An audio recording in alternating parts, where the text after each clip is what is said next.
حبیب بن زید انصاری شہید ہوئے. اس کے بعد پتہ لگا بی بی ام عمارہ نصیبہ کو، ماں سکی ماں کو، ماں روئی نہیں ام عمارہ. ماں نے کہا سیدھی چلی ماں صدیق اکبر کے پاس کہ صدیق اکبر 12,000 کا لشکر تو نے روانہ کر دیا ہمیں، اور آپ مجھے منع کریں گے لیکن میں چرپائی پر مرنا نہیں چاہتی، میں ختم نبوت کے لیے مسلمہ سے جنگ کروں.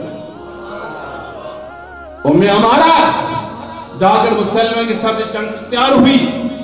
ابن قیم مرد بڑی طاقت والا تھا، مگر ابن قیم تلوار اٹھا ہی رہا تھا کہ ام عمارہ نے وار کر کے اس کا بازو کاٹ دیا اور کہا اے قیم تو نہیں جانتا کہ میں وہ عورت ہوں ام عمارہ، میں وہ عورت ہوں ام عمارہ کہ میں نے احد کے میدان میں کفار مکہ جب حضور کو حراست میں کرنا چاہتے تھے تو میں نے حضور کا وہ دفاع کیا ہے کہ قیامت تک دنیا کی عورتیں یاد رکھیں گی میری مشن. تو حضرت سیدنا فاروق اعظم کے پاس کچھ چادریں آئی تو بہت لوگوں نے کہا کہ چادریں ہمیں ملے گی. تو فاروق اعظم نے کہا یہ چادر میں اس کو دوں گا کہ جو اللہ کی بھی محبوب ہوگی، محمد کی بھی محبوب ہوگی اور محمد نبی کا پہرا دینے والی ہوگی. یہ چادر ام عمارہ کا حق ہے. دوستو